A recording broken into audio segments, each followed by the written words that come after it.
do André Silva. André Silva é doutorando em texto, discurso e relações sociais no PPG de Letras da Universidade Federal de Pelotas.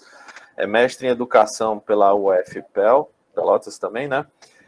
E graduado em filosofia pela Universidade Católica de Pelotas. Seja muito bem-vindo, André Silva. A palavra é toda sua, nos próximos 30 minutos.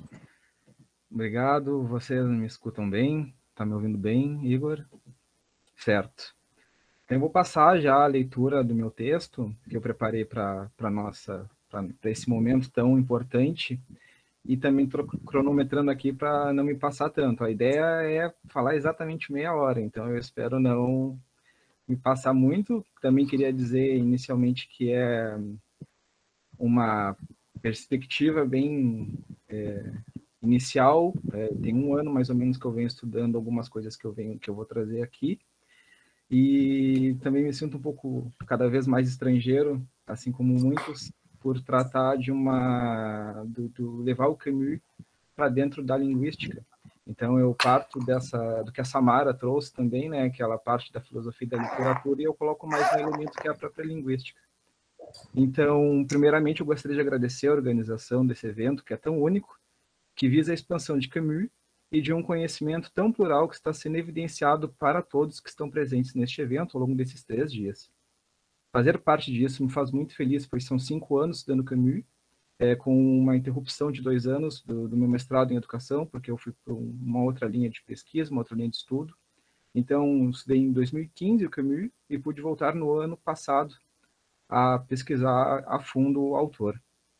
Espero que em breve, então, possa sair daqui do sul para encontrar todas e todos, para que a gente possa, então, enriquecer mais as nossas discussões e conexões. E abraço a todas e todos também que estão aqui presentes, sobretudo aqueles que querem conhecer ainda mais sobre o autor. Falo isso, pois a minha vontade sempre foi a descentralização na filosofia. Em meu trabalho de conclusão de curso, eu já conversava com Camus e a literatura é um espaço um tanto fechado e conservador, como foi o que eu estava frequentando. Hoje, no meu doutorado em letras pela UFPEL, eu me sinto feliz em ser acolhido pela linha de texto, discurso e relações sociais para que eu consiga fazer um estudo interdisciplinar entre filosofia, literatura e linguística. Tenho estudado a subjetividade e a tríade pronominal, um eu, o tu e o ele, na obra O Estrangeiro, partindo de um estudo do linguista Émile Benveniste. Para entender o papel da personagem Meursault como pessoa e como não pessoa na obra. Aliás, isso diz muito sobre o que estamos fazendo aqui hoje e sobre o que estamos vivendo no Brasil. Ademais, a minha fala aqui é justamente para conversarmos sobre essa travessia, muitas vezes proposta a nós, a fim de que deixemos de lado as nossas construções como pessoa diante dessa existência partilhada. Se somos em sociedade, qual é o nosso papel diante dessa crise que nos assola e tenta inverter os nossos caminhos? Busco discutir sobre a subjetividade e sobre o experienciar de si no mundo, de acordo com as prerrogativas levantadas pelos escritos de Albert Camus sobre o absurdo e a revolta. Nesses 3 dias de evento, conseguimos absorver, através dos palestrantes, perspectivas interessantes sobre o pensamento camusiano, e o que trago aqui hoje visa colaborar para a construção deste pensamento e deste conhecimento. Em 1946, Albert Camus proferiu nos Estados Unidos uma conferência chamada Le Crise de l'Homme, salientando que era necessário que houvesse, entre os sujeitos, um processo intersubjetivo que levasse o ser para a empatia, além de uma atenção frente às mortes na segunda pós-guerra, sob o olhar do trauma e do silêncio. Em 1949, Camus proferiu, no Brasil, a conferência chamada Tempo dos Assassinos,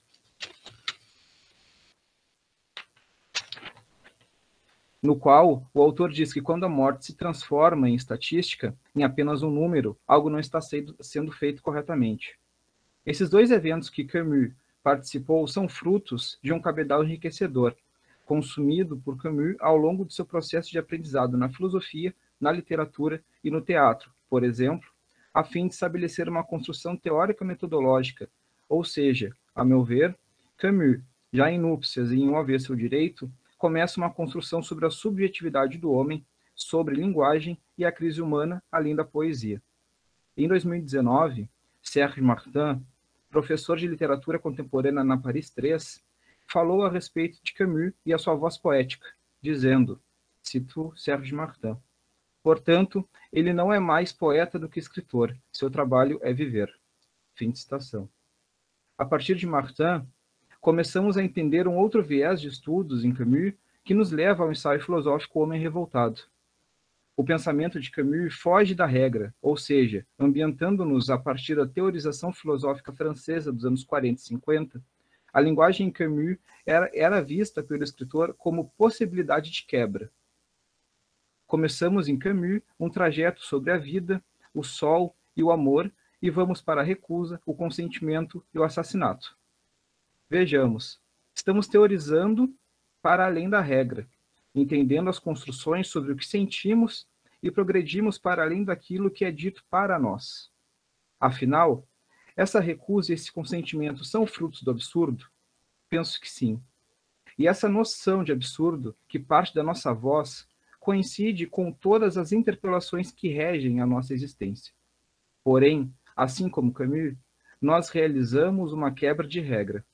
A voz que ladra tem razão, a mais justa e sincera, e essa voz é a da revolta. Aliás, em Totalidade e Julgamento, terceira parte de O Homem Revoltado, Camus encaminha uma discussão interessante, além de tantas outras que estamos discutindo neste webinário, e que fala muito sobre os tempos que estamos vivendo. Que voz será a nossa, e como faremos para sermos escutados, diante de um império que impõe guerra, obscurantismo e tirania, afirmando que está dando fraternidade, verdade e liberdade? De fato, a travessia do absurdo para a revolta coloca face a face a nossa subjetividade e essa crise que está fazendo com que a gente exista e resista. Utilizando aqui as palavras de Adele King, no livro Camus, de 2010, sobre o homem revoltado, precisamos fazer um apelo e falar sobre tolerâncias e limites. Ademais, como aqui estamos falando sobre uma travessia em Camus, precisamos lembrar também que a construção do sujeito parte da díade, absurdo e revolta, sobretudo quando lembramos que, em O Mito de Sísifo, Camus já nos alertava. A revolta dá valor à vida. E essa consciência e essa revolta diante do absurdo é o nosso grande desafio diário e é sobre isso que estamos aqui hoje. Partindo desse conceito da crise na humanidade, se o assassinato e a violência são doutrinas, os carrascos, juízes, governantes têm todo o direito de administrar a morte, como nos diz Camus. Logo, como podemos pensar e falar sobre a subjetividade em um tempo tão assassino, sobretudo enquanto existimos em meio à pandemia? É o que tentarei falar um pouco aqui hoje. O absurdo, para Camus, é composto por uma tríade: o eu, o mundo e essa relação, a partir da experiência intersubjetiva que me une ao mundo. Esse eu, o sujeito, é um ser solitário e encontra-se em um mundo no qual prevalece a falta de sentido.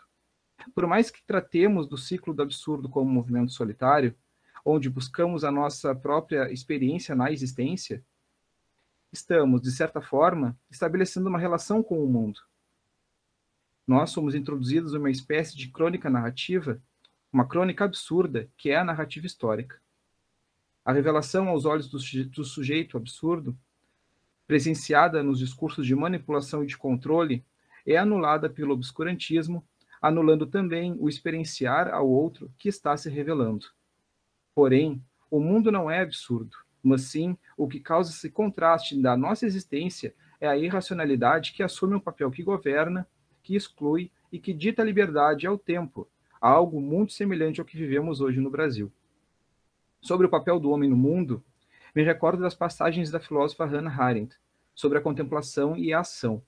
Arendt, que possuía um apreço por Camus, nos diz que a experiência fundamental da contemplação para a ação só é possível quando colocamos as próprias mãos e produzimos os nossos sentidos. Não podemos conceber o absurdo e experimentar uma revolta somente através do conhecimento. Precisamos agir. A revolta, para Camus, parte do nós, desse processo coletivo e se tem, portanto, uma posição do homem diante do todo e em meio ao todo, uma teorização inclinada para a ação diante daquilo que vimos como um motor propulsor no absurdo, partindo do eu. Logo, é pertinente encontrar uma perspectiva acerca daquilo que se constrói frente ao absurdo e evidenciar a revolta diante daquilo que enfrentamos em nossa sociedade. Silhuetas, o estado de polêmica, naturalização do assassinato, por exemplo, segundo Camus. A partir da subjetividade, com relação às questões da existência que envolvem todos os sujeitos, sobretudo na experiência, potencializa-se o ato de agir do sujeito revoltado. A revolta se coloca, portanto, segundo André Maurois, como uma experiência de todos. Essa experiência intersubjetiva é o que arranca o sujeito da estagnação e o coloca face a face de outras experiências. Correlacionando Camus e Arendt, não desvinculamos a razão dos nossos sentidos de ação. A relação intersubjetiva, portanto, começa diante de nós, para nós. Desse encontro de eus, que estabelecem uma travessia diante da subjetividade, e desse encontro, dessa descoberta, nós negamos e aceitamos. Como Camus, dizemos sim e não. Cito Camus. Hoje não é como uma hesitação entre sim e não, mas hoje é sim e é não. Não e revolta diante de tudo o que não são lágrimas e sol. Sim para a minha vida, da qual sinto pela primeira vez a experiência, a promessa por vir. Aí está a minha pobreza e única riqueza. Fim de citação. Iniciamos novamente o encontro diante da possibilidade da existência e uma travessia coletiva e intersubjetiva. O nosso segundo encontro se inicia. Nego a minha morte, pela via do suicídio, e nego a morte dos outros. Nós nos perguntamos, afinal, que movimento é esse que me leva para a empatia do mundo, enquanto assassinato e tirania são revigorados em meio à crise da nossa humanidade? Estamos condicionados aos tempos onde outros respondem por nossas felicidades e liberdades. A comunicação entre os marginalizados parte de uma leitura da história, onde estará em destaque o outro, ou precisaria estar em destaque o outro. É na relação entre o meu eu e o outro que está a condição dos valores, esse recondicionamento possível diante da revolta pelo viés da comunicação e do discurso da linguagem coletiva. O prefixo re da revolta provoca, aqui, uma nova condição para o sujeito, voltar aos nossos templos, aos nossos corpos e aos sentidos que me foram apresentados é reconhecer uma enormidade de possibilidades de uma criação renovada.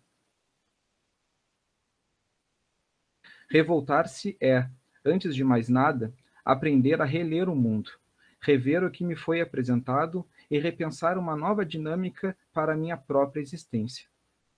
Na conferência Le Crise de l'Homme, Albert Camus, em um recente pós-guerra e com trabalho sobre o absurdo mais consistente após o estrangeiro, diz: nossa vida, sem dúvidas, pertence aos outros, e é justo doá-la quando se faz necessário, mas a nossa morte pertence a nós mesmos. Essa é a minha definição de liberdade. Fim de citação. Não é por acaso que, em Um Mito de Sísifo, Camus já falava que, e cito Camus, só posso experimentar minha própria liberdade.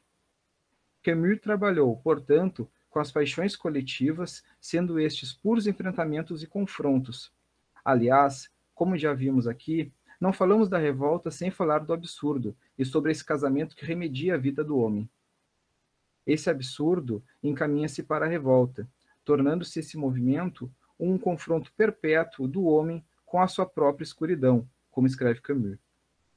Ela é exigência, presença e consciência ao longo da nossa experiência no mundo. Aliás, ela é presença constante do homem diante de si mesmo, segundo Camus. É em um estrangeiro, mais especificamente na segunda parte da obra, que vemos em Meursault o contraste entre aquilo que somos e aquilo que podemos ser, dos momentos que procuramos colocar em evidência a nossa subjetividade e quando é tolhida a nossa possibilidade de fala. Em alguns momentos da obra encontramos Meursault deixando de colocar-se como esse eu que enuncia, por estar sujeito a uma sociedade que determina o seu lugar naquele espaço de existência. E aqui cito uma passagem da obra. Mas a mim parecia-me que me afastavam ainda mais do meu caso, reduziam-me a zero e, de certa forma, substituíam-me. Entendo que Meursault passa a trabalhar a sua subjetividade a fim de compreender essa existência absurda da sociedade e da cultura que o cerca. A personagem busca compreender, em meio à sua subjetividade, essa incessante falta de alteridade no mundo. O direito de dizer eu lhe é tolhido, ocasionando uma exclusão no processo comunicativo. Quando lhe é dada a palavra, ela também é controlada, reduzindo sua condição intersubjetiva. Meursault entende que ainda seja uma pessoa, ao passo que, em muitos casos, ele é colocado em uma posição que o impossibilita de enunciar verbalmente. É no encontro consigo de Meursault, em uma praia, diante do sol, ao cometer o assassinato, que a história recebe um novo momento turbulento. Tal turbulência, na personagem, ocorre por diversas vezes de maneira intensa, diante das perguntas e das indagações do seu eu no mundo, com a sua subjetividade. Meursault negou grande parte dos sentimentos, mas aceitou o absurdo da existência. É o encontro do sim com o não. É o estranhamento de um estrangeiro frente a uma sociedade que, em sua grande parte, está corrompida. Como o sujeito não consegue a fuga dessa aura política, cabe a ele elucidar em si a clareza em meio à obscuridade, em meio ao silêncio. O silêncio, ou a simples negação à experiência, é uma prática de escravidão e a fuga desse irrevogável silêncio se transfere ao ato de comunicar-se. Com isso, traça-se um ethos de liberdade e igualdade entre os sujeitos marginalizados. Camus procurava imergir, sobretudo, na relação traumática da guerra e tratar das questões do sujeito de forma a mostrar os traumas decorrentes dos conflitos, principalmente as suas cicatrizes. A felicidade tinha um tempo certo e era preciso imergir na desmedida do mundo. Diante disso, percebemos como Camus encontrou na literatura uma nova forma de ver o mundo e de se colocar na linguagem do mundo. Vemos isso em O Estrangeiro, em A Peste, por exemplo. Seja a partir de Chestov, de Kierkegaard, de Mulher, ou ainda de Guide, Albert Camus sempre procurou salientar as correntes que alimentavam a sua problemática existencial. Na obra Inteligência ou Cadafalso, de 1943, Camus coloca de si, da sua existência, nas críticas que faz das principais obras literárias daquele tempo. Em uma crítica à obra Náusea, de Jean-Paul Sartre, Camus diz: constatar o absurdo da vida não pode ser um fim, mas apenas um começo.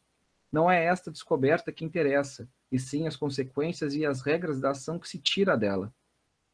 Partindo da sua subjetividade, ele foi provocado a compreender a sua existência absurda a partir da experiência no seu encontro com o fatídico absurdo.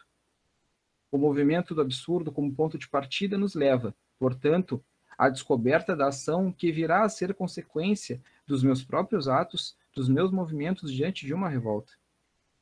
Esse regresso a nós mesmos será sempre diferente, sem anular a experiência anterior na existência. A frequência em que isso ocorre, esse encontro subjetivo que estimula o ser, é o causador daquilo que propicia a intersubjetividade, e a partir daí que começamos a pensar no sujeito da revolta de Camus, mas sem antes constatar esse absurdo. O absurdo sugere um ponto de partida para o indivíduo que reconhece o absurdo que é a existência humana. Isso se dá a priori na solidão. A partir desse ponto de partida, o sujeito sente-se à margem de uma sociedade que oprime, que renega e que assassina. Cabe ao sujeito transpor, ultrapassar esse sintoma através de um novo sentido, como eu falei, do prefixo re, de reinventar-se, dado a sua existência na construção dessa sua história. A filosofia desse conceito, portanto, coloca um eu e um tu em um espaço de constatação, e não de hesitação, de revolta e, de imediato, coloca o ser em um caminho de construção intersubjetiva, como se o estrangeirismo do sujeito encontrasse respostas nesse contraste com o outro. Tal ponto me faz resgatar Camus, que escreve: ir até o fim não é somente resistir, mas também se deixar levar. Eu preciso sentir a minha pessoa na medida em que ela é o sentimento que me ultrapassa. Fim de citação. O estrangeirismo é tratado através do conceito de desnudamento do ser. Anteriormente à obra O Estrangeiro, onde Camus escreve sobre esse eu. Diante desse reencontro consigo através do desnude, Camus escreve: eu sofri por ser sozinho, mas, Por ter guardado meu segredo, venci o sofrimento de ser sozinho. E hoje não conheço maior glória que viver sozinho e ignorado. Escrever minha alegria profunda. Consentir ao mundo e ao prazer, mas somente ao desnudamento. Eu não seria digno de amar a nudez das praias se não soubesse ficar nu diante de mim mesmo. Fim de citação. O desnudamento de si como uma perspectiva de encontro, principalmente quando este encontro é realizado consigo mesmo através, por exemplo, da solidão. Como mencionei anteriormente, o absurdo, quando constatado, em meio a essa irracionalidade do mundo, da história da qual fomos inseridos, produz significados e coloca o sujeito como este portador e produtor desse significado, dessa enunciação. Essa produção é o que nos leva a um sujeito transindividual, ou seja, este sendo inseparável da linguagem, onde eu me constituo como sujeito, a partir dessa subjetivação. Precisamos pensar, no entanto, o que será encaminhado aqui, uma possibilidade do sujeito criar novamente, assim como Camus traz no capítulo a criação absurda do mito de Sísifo. Faço a citação da obra. Na experiência que tento descrever e fazer sentir de diversos modos, é certo que aparece um tormento que cada ponto em que morre o outro. A busca pueril de esquecimento, o apelo da satisfação ficam agora sem eco. Mas é a tensão constante que mantém o homem diante do mundo, o delírio organizado que o impele a acolher tudo que lhe deixa uma outra febre. Nesse universo, a obra é, então, a única possibilidade de se manter a consciência e de se fixar em suas aventuras. Fim de citação. Como, portanto, podemos pensar em prescindir essa realidade? É possível criar duas vezes? Através de Camus, podemos compreender que é possível iniciar uma discussão sobre o que eu entendo ser uma revolta subjetiva em meio à crise humana. Em um contexto histórico, tendo em vista a leitura da conferência que Camus proferiu, chamada La Crise de l'Homme, como já foi dito aqui anteriormente, Camus traz à tona a problemática vista na obra O Mito de Sísifo, sobretudo o contraste da vida absurda para com o recente fim da Segunda Guerra Mundial, e que levaria para uma discussão incessante em Um Homem Revoltado, sobre os regimes totalitaristas, por exemplo. Na conferência, Camus busca situar a questão do sujeito frente ao silenciamento para com as mortes nos grandes conflitos, desses regimes que negam as mortes e que ofuscam os sujeitos através do totalitarismo, colocando-se ele em uma posição de não pessoa, em uma espécie de terceira margem. A crise humana versa, portanto, entre a vontade de ser e a falsa, entre aspas, liberdade de ter. Ser sujeito e ter liberdade como sujeito na linguagem no mundo. Com isso, Camus confronta os assassinos do seu tempo, fazendo aqui uma conversa que será utilizada em suas próximas conferências e no seu segundo ensaio filosófico, O Homem Revoltado, de 1951. O assassino, logo na primeira página do ensaio, é colocado em um estatuto de juiz, que é aquele que premedita, que interfere e sujeita o ser aos direitos irracionais, ofuscando por completo. Se estamos diante desses crimes lógicos premeditados e racionalizados, que validade terá nossa experiência se, segundo Camus, só conseguimos agir no nosso próprio tempo entre os homens que nos cercam? Uma possibilidade é, de fato, o consentimento. Consentir sobre o meu eu é partilhar o sentimento de empatia sobre o mundo e com o mundo. Se não pudermos agir antes de sabermos o que representa a morte, direta ou indiretamente, jamais poderemos aprender a conduzir esse eu no mundo. Se sou, passo a reconhecer-me ao nível do mundo, e no nível do mundo, como nos diz Blanchot. Blanchot, aliás, diz ainda, em O Espaço Literário, que, e cito Blanchot, o que vem ao meu encontro não é que eu seja um pouco menos eu mesmo, é o que existe atrás do eu, o que o eu dissimula para ser em si. Fim de citação. Só devo sentir o que pretendo sentir se estou consentindo com a dor no mundo. A ver, com as mais de 400 mil mortes, quase 500 mil mortes, por conta da Covid-19, por exemplo. Acredito que seja um bom exemplo para utilizarmos aqui. A revolta é a condição do sujeito para que se crie novamente, que se sobressai da história e de um sistema que o corrompe. Essa revolta subjetiva está ligada necessariamente ao outro, possibilitando a união entre os sujeitos que negam a história. Para além da morte e da omissão, o sujeito revoltado precisa, antes de tudo, viver para criar, e não apenas reproduzir uma história. A fala, o uso da linguagem através da comunicação entre os sujeitos, é o que fará com que os seres possam ingressar em uma liberdade na existência absurda. Não mensuramos o que há por vir. Sabemos apenas do nosso tempo presente, e que é contínuo, do nosso tempo linguístico que está ligado a essa história em que nós estamos inseridos, e em que nós fomos inseridos. Estamos condicionados aos tempos onde os outros respondem por nossas felicidades e liberdades. Precisamos, portanto, experienciar esse eu, essa subjetividade, para marcar cada vez mais a nossa ausência e a nossa voz no campo de presença. A linguagem serve para construir a linguagem, e é na linguagem que podemos conceber o absurdo e encontrar a revolta e a partir da existência diante de nós, de si, para com o outro. Segundo Camus, na desgraça comum, renasce a eterna exigência, a natureza volta a insurgir-se contra a história. Fim de citação. A revolta pode significar algo diferente. O discurso se demonstra com isso como lugar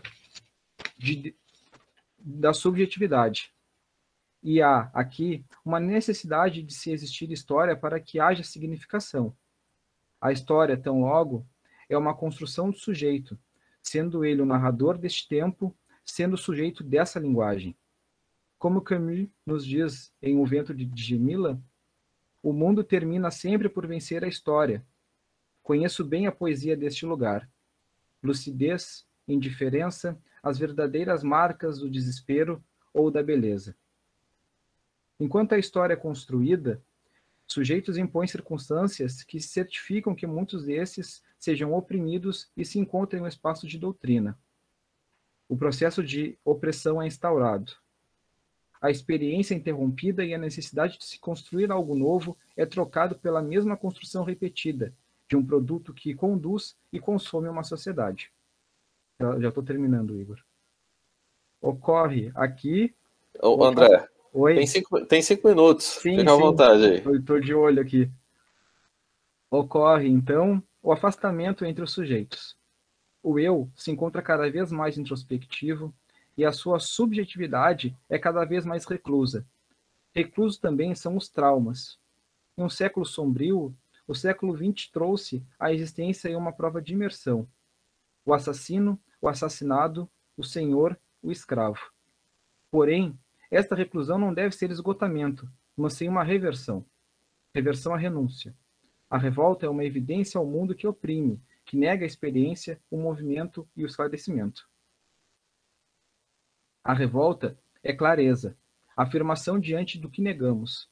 É a nossa partilha diante do outro, a fim de afirmar os nossos corpos e as nossas vozes. Enquanto no primeiro ensaio Camus lança a proposta do suicídio como uma outra alternativa ao que é o absurdo da vida, negando-o de pronto, em Um Homem Revoltado, Camus coloca o revoltado como aquele que se rebela. Caminhava sob o chicote do Senhor, agora o enfrenta.